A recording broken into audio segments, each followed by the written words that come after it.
kábíyèsí Olódùmarè kábíyèsí Ifá adúpẹ́ lọ́wọ́ ẹ̀rín fẹ̀tà Ọlọ́run kọ́lọ́ta ojú tẹ́ fi ń wò ní fojú tẹ́ fi ń gbó wa kò kù nídìí láti lọ́wọ́ Olódùmarè láti lọ́wọ́ Ifá. ẹ bá ń pe Muftau ẹlẹ́nu jẹ̀bẹ̀tẹ̀ wo kẹ́ bá ń pe tọ́lẹ̀tì Ayédára ẹ pé ogbon bọ́bì tọ́lẹ̀tì Ayédára dìgbò olúgi ìwò dára sí dì gbogbo yẹn bọ́bì ẹ wo fídíò àwọn mùsùlùmí ọmọ ya yín ẹ wo nínú mọ́sálásí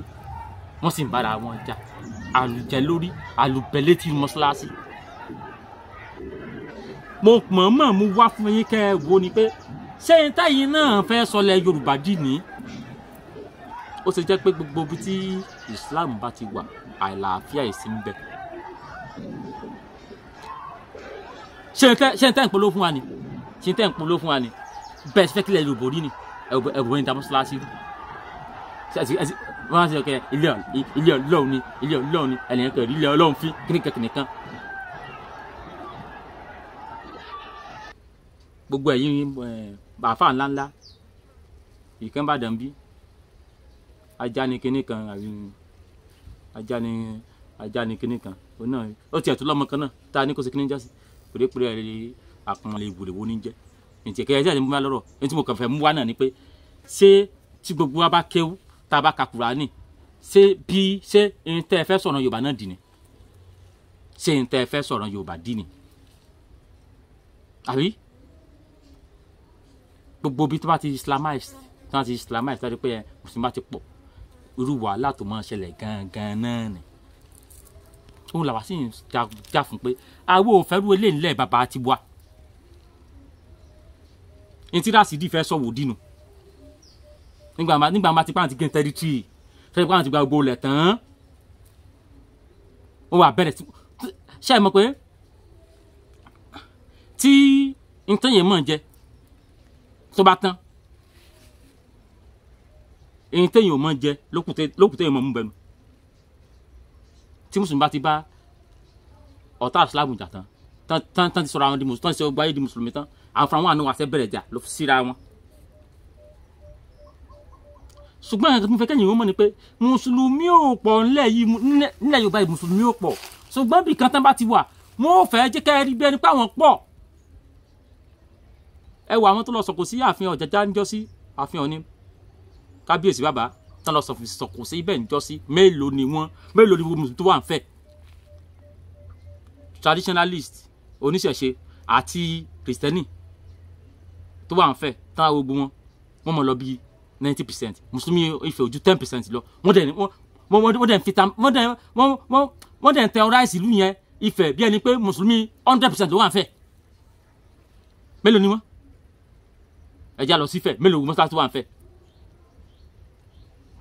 ẹ̀jẹ̀ analyse fún wa dáadáa gbogbo ilẹ̀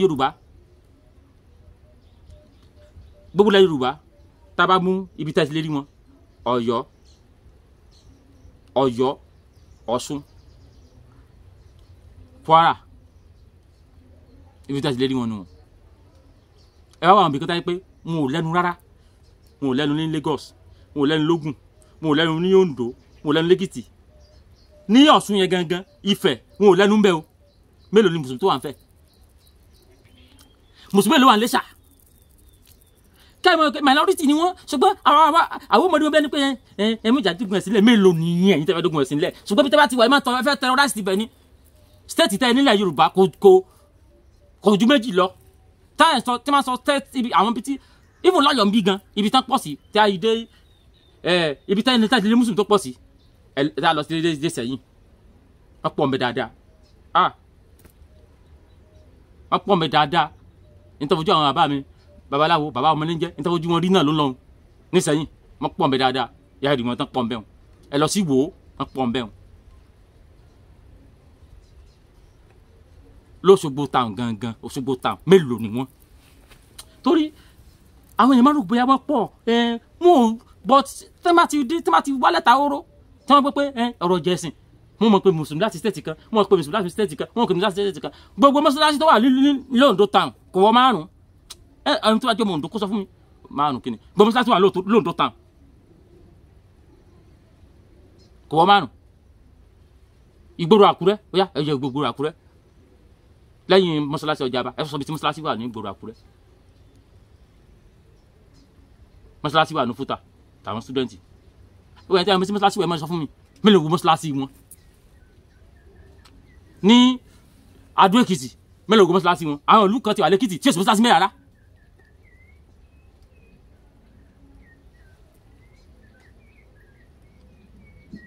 Ìjẹ̀bú Òde ẹ lọ wo àwọn mọ́sálásí kànrànkànràn tó wà ń bẹ̀ bí Ìjẹ̀bú Òde tóbi tó àwọn mọ́sálásí ńlá làwọn ẹ lọ kà wá tó bá wọ 10 ẹ jẹ́ chọ́ọ̀chì tí ó lọ mo minority ni wọ́n ṣùgbọ́n wà láàrin mo bí ẹni kí wọ́n jẹ́ majority tí wọ́n ti wá fẹ́ ṣe nǹkan wọn àmọ́ pera wọn wá àmọ́ rẹ̀ pé wọ́n pọ̀ mo ò tó nǹkan kan àgbà tó bá lómi inú ẹ̀dùn àgbà tó bá lómi inú ẹ̀dùn ṣùgbọ́n wọ́n fẹ́ràn pé kó mọ jagun ẹ̀sìn ogun ẹ̀sìn náà wọ́n jà débi tí wọ́n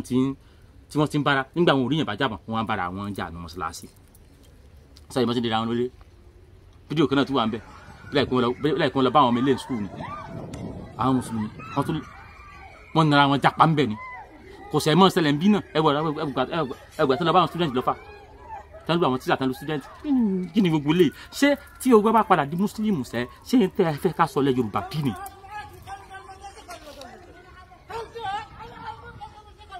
ìlú tí kò ẹ̀kọ́ lójì iṣẹ́ kẹ̀kọ́ lójì yẹn kan òfòwò ẹ̀kọ́ lójì Islam kèsì sẹ́bi wọn poverty ó ti dàpọ̀ mọ́ religion méjèèjì sì fẹ́ bá lu ìjẹ́ kèsì yẹn kan tí ń jẹ́sẹ́ iṣẹ́ àfà ebi ní jẹ́ bẹ́ẹ̀ kèsì yẹn kan tí ń jẹ́ àfà but poverty ti dàpọ̀ mọ́ religion nígbà táwọn olóṣèlú yẹn náà ti mọ̀ pé wọ́n ti mọ̀ tá a fẹ́ ìyá ìgbówó fàáfà wọn ẹgbówó fún pásítọ̀ wọn tí wọ́n àwọn tó lè jà fún wa náà nù àwọn tó lè sọ̀rọ̀ sí ìjọba náà nù wọ́n ti gbowó bàbá kan tó pọ̀ lórí tiwo tó pọ̀ lórí mùsùlùmí bá nàbí wọ́n gbọ́ èmi o táfẹ́ kí n wá sí mi gbowó irọ́ owó tí ẹ lọ fi ń repo wọ́n ti gbé wa mọ́ra wọ́n ti gbé wa mọ́ra ṣùgbọ́n àwa ò ní yé pariwo gbogbo ẹ̀yin àfà ẹ wo fídíò yẹn dáadáa ṣé n tí ẹ fẹ́ kílẹ̀ Yorùbá òdì ní tí a ní ká máa wò ó ní kákẹ́wọ́ lé rán ní pé ìsìláàmù ẹ̀sìn àlàáfíà ni ṣùgbọ́n àwọn kò sí ìsìláàmù yẹn ṣàlàáfíà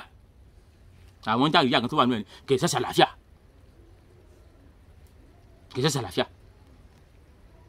inú tó ṣẹlẹ̀ mọ́ṣáláṣí tiwa náà rí tán ká sọmọ́ra wọn lọ́rùn ó ti ṣẹlẹ̀ rí ya díẹ̀ ní sísọ kan tó ṣẹlẹ̀ mọ́ṣáláṣí tiwa náà tá a bá ti parí ìjàmọ́ báyìí gbà yẹn tá a ti parí ìjàmọ́ báyìí àwọn kan wá wà àwọn kan dájẹ́ mọ́ tiwọn wọ́n kan bẹ̀rẹ̀ tán jẹ́mọ́ tiwọn lẹ́yìn ni mọ̀yìn dájẹ́ mọ́ méjì mọ́ lèmọ́ mú lórí nu níjọ́ kan tá a parí ìjàmọ́ tiwa táwọn èrè bẹ́ẹ̀ tó bẹ̀rẹ̀ jẹ́mọ́ tiwọn lẹ́yìn tá a yàbò wọn nínú òtò wíwọ́ mọ́ṣáláṣí kò sí mọ́ṣáláṣí àti ìjànú mọ́ṣáláṣí rí ilé ìsàkọ́kọ́ ayé òkàn ní mọ̀ ni ayé ò mọ̀ ni àti ìjànú mọ́ṣáláṣí rí wọ́n dájẹ́ mọ́ méjì bó ẹ lọ wo mọ́ṣáláṣí káàkiri bó ti wà nù tẹ́ fẹ́ tọ́ wọn ní tẹ́ fẹ́ mọ̀ kí sàmù pàpísù kí pásítọ̀ kọ́kọ́ gbàgò gbọ̀ngàn kó lu aago kọjá ní táìmù gbàdán pé aláwọ̀gbọ́ ọ̀sẹ̀ alọ́lẹ̀ kọ́kọ́ ìbọn lago pa ẹgbàá Jésù kọ́kọ́ mọ̀ kọjá níwájú kò yánu mọ́sìkì kọ́kọ́ lago kọjá níwájú mọ́sìkì táwọn afá yẹn tán bá bò ó mo sọ fún ẹni tó a fẹ́ pa mọ́sìkì kọjá ìyá okùn rẹ̀ stop àgọ́ ẹ̀ ṣe gbogbo yín ṣe bẹ́ẹ̀ àtiwọ́ tó ń pe aláwọ̀gbọ́ àtọ́ tó pé ẹgbàá Jésù gbogbo yín ẹjọ́ ń disturb community ni ẹjọ́ ń disturb community ni torí láwọn ìlú tó ti advance tó bá lago gbọ̀ngàn àbọ̀ pé àlá ìjọba ó gbé ẹ̀ wọ́n wá celebrate ẹ̀sìn àjòjì nílùú ìdẹ́bí wípé kò ṣe àárín nǹkan kan àárínú okòrò mọ́ àárínú káàjẹ́ kò sí nǹkan táyé pé tí ó ṣẹlẹ̀ tá approach ẹ̀ normal olúwa mú ìwà náà ni ìlú Ọlọ́run mú ìwà olúwa mú ìwà ìlú táwa nìyẹn mo mọ̀ dúpẹ́ lọ́wọ́ Olúwa lónìí accident yẹn fighter tẹ́ ẹ bá rí gbà tá a wọ pọ́tò yẹn tọkàn yẹn tó ń bù mo mọ̀ dúpẹ́ lọ́wọ́ Olúwa Allahu Akbar tí tẹ́ ẹ bá rẹ jẹ́ wọn ò takú yín tó fà á tásídẹ̀ntì fi ṣẹlẹ̀ Nàìjíríà wọn ò ní pé ìjọba pé ìdágbọ́ ẹjẹ́ pé bá a sọ náà àmọ̀ dúpẹ́ ni yín tó pa yẹn yín tó pa wọn yẹn bí wọn bá sọ̀nà yẹn ó tún lè pẹ̀lú mi lọ́la ìlú Ọlọ́run ṣàjọ mí ni ó máa gbọ́ yẹn kí Nàìjíríà wọn sára pé kò sí bí bá sàtẹ̀ ti dàrú kí sáà ti mọ̀ ní tèmi jẹ ní Nàìjíríà nǹkan sàtẹ̀ tèmi bá sàtẹ̀ tí gbogbo àwọn ìran wa yòókù tí wọ́n ṣagbe tí wọ́n tọrọ jẹ ìyẹn ń kọ́ ṣé mo kí sọmọ ìyá wa ni ohun tó bá mùsùlùmí náà nìyẹn tá a jẹ́ pé mùsùlùmí tó mùsùlùmí ni wọ́n rò pé ọmọ ìyá wa kìnìkan ni gbogbo tó bá gbogbo òlú ní gbogbo tó bà Nàìjíríà jẹ́ gbogbo nọ́ọ̀tì wọ́n ti bà gbogbo nọ́ọ̀tì pàṣẹ jẹ́ mùsùlùmí ti bà gbogbo nọ́ọ̀tì pàṣẹ jẹ́ tábìlì sọ̀rọ̀ mọ̀mọ́dù nọ́ọ̀tì ní ìsìnbà wọ́n dáná sọ́ọ́ ni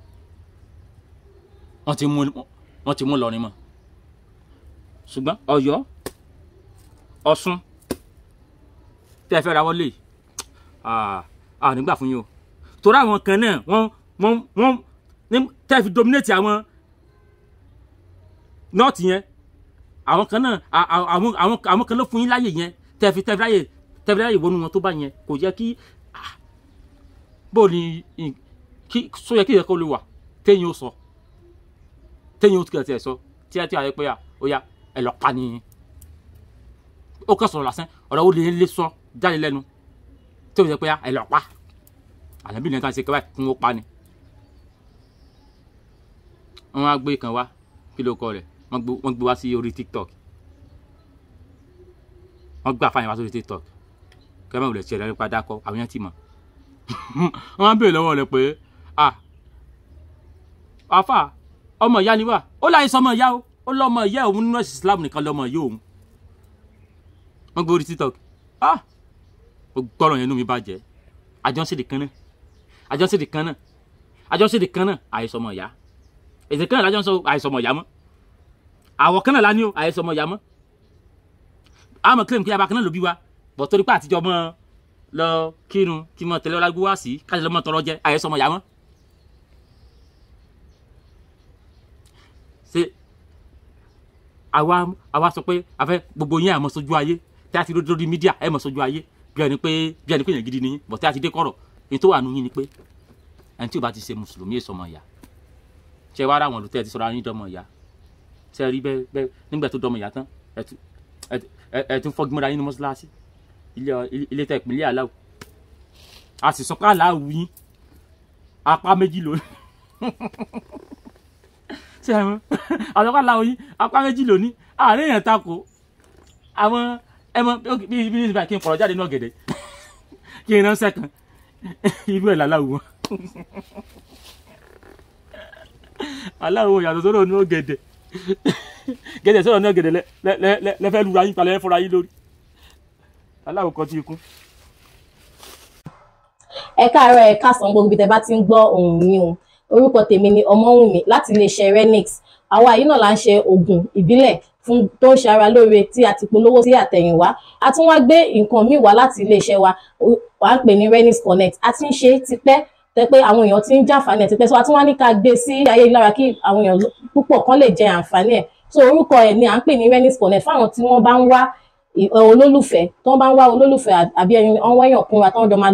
jọ máa gbé ní ìrẹ́pọ̀ títí di ọjọ́ alẹ́ so ní iléeṣẹ́ Renix Connect ìpele mẹ́rin òun ni a pín sí àwọn packages ta ní ọ̀nà mẹ́rin ni ó wà àkọ́kọ́ òun là ń pè ní premium adẹ̀tún lè pè ní platinum ìkejì òun là ń pè ní gold package ìkẹta silver and the last one is the companionship for those of you seeking for love long-time relationship that will lead to marriage we have it you can contact us at Renix Connect for this thing so the first one which is the premium or platinum so àǹfààní yẹturu ó wà nínú àwọn ìpele yìí ẹni tó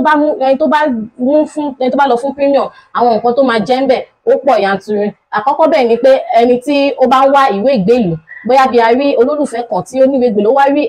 partner tí ó nífẹ̀ẹ́ tẹ́ pé ó dẹ̀ níwèé ìgbélùú tó pọ́n wá ìwé ìgbélùú ó máa rí ẹni tó bá mú premium àǹfààní yẹn wà fún àǹfààní mi tó tún wà ń bẹ̀ ni pé ẹni tí bóyá a ní bí event tó ń lọ lọ́wọ́ ní anywhere so ẹni tí ó bá wà ní premium package yìí tàdẹ̀ tún pè ní platinum ó máa ní àǹfààní àti lọ sí gbogbo àwọn event bí a ní àwọn kan tó ń ṣe wedding àbí àwọn olólùfẹ́ tó ti jọ tá ti so wọ́n pọ̀ tí wọ́n wá fẹ́ ṣe ayẹyẹ so ẹni tó bá wà ní premium ó ní àǹfààní àti lọ sí ibẹ̀ so the second package òun là ń pè ní gold àwọn àǹfààní tí ẹni tí premium yìí jẹ òun náà ni gold máa ń jẹ ṣùgbọ́n a máa ṣe ìwáfin òfin tó tó ìyẹn ní background because àwọn ọmọlúàbí àwọn èèyàn dáadáa òun la máa ń kó sí àwọn packages wa so a dẹ̀ máa ṣe ìwádìí òfin tó tó ká tó lè gba èèyàn sí iléeṣẹ́ Renix Connect láti lè bá wọn wá olólùfẹ́ so àwọn àǹfààní tí àwọn tó bá wà ní premium bá jẹ òun náà ni àwọn gold máa jẹ so nǹkan tá dẹ̀ máa ń mú ní kókó ní iléeṣẹ́ wa ni pé gbogbo privacy gbogbo anything nípa tàwọn customer wa a máa ń keep ẹ̀ our privacy is very very high we have a very high privacy we cannot link any of our customer privacy on social media so their privacy is very high. So the next one is the silver ìpele kẹta òun là ń pè ní silver so àwọn òun náà ní àwọn àǹfààní tí ó wà nínú ẹ̀ tó wà ní silver but nǹkan tó kọ̀ yàtọ̀ nínú wọn ni pé ẹni tí ó bá mú silver kò ní àǹfààní láti rí àwọn tí ó bá wà ní gold àbí premium so àwọn tó bá wà ní silver nìkan ni ó ní àǹfààní àti wo profile wọn láti yan olólùfẹ́. Ìpele ẹlẹ́kẹrin òun là ń pè ní companionship síkà companionship yìí ó wà fún ọjọ́ orí òun ló determine àwọn tó máa wà nínú companionship yẹn because ó dàbí bóyá bíi bàbá àti ìyá tí partner wọn ti kú so wọ́n wá ẹni tó máa ṣe ìkejì ara wọn di ọjọ́ alẹ́ so ọjọ́ orí yẹn dẹ̀ bẹ̀rẹ̀ láti ọdún 50 ọdún which is 50 years old so àti bẹ̀ ni wọ́n ti máa bẹ̀rẹ̀ ẹni tó bá fẹ́ lọ fún companionship ó gbọ́dọ̀ ti pé 50 ọdún kó tó di pé wọ́n lè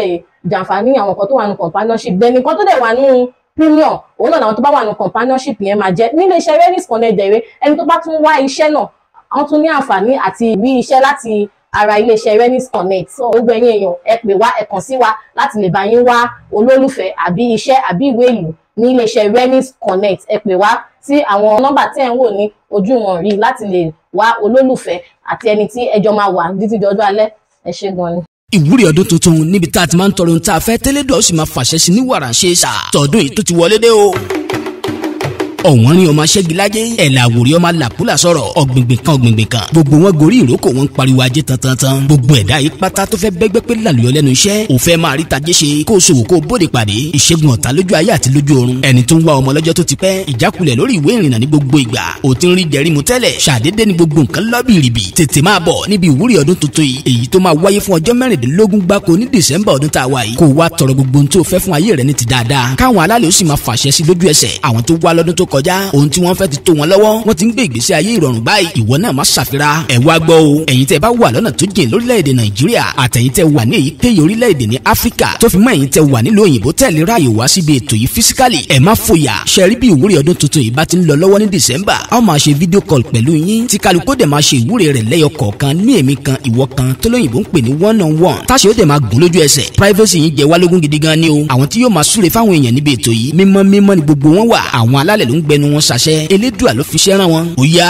tó bá wà ní Nàìjíríà tàbí any country ní Áfíríkà bó sì jẹ́ lóyìnbó ló wà tètè pé àwọn hotline wa yìí kó book sílẹ̀ +2349 1504 91170 tàbí +2349 1504 91169 tó fi mọ́ +2347 0318 54347. pàápàá jùlọ +234 915 049 1170. ẹ̀yin tẹ́ ẹ bá wà ní ìpínlẹ̀ Ògùn àtàgbègbè ẹ̀ ẹ lè kàn sí iléeṣẹ́ wa láti lọ book a wà ní number 55 OEA compound along Old Ondo Benin Express Road adjacent Bena Farm Junction Ìjẹ̀bú Ìlẹsẹ̀ nípínlẹ̀ Ògùn tàbí kẹ́ ẹ kàn sí OEA Herbs and Scrub Spices lórí Facebook @OEA_Aba lórí Instagram wẹ́bsáìtì wa ní www.oea/aba.com email address wa ní appscrubs2019@gmail.com níbi ìwúrí ọdún tuntun tó máa wáyé ní December ọmọọba Ọlámilékan Olówu aláṣẹ OEA Herbs and Scrub Spices ló wí pé tèmi tiẹ̀ ò ní ṣòro ṣe o èé ṣe.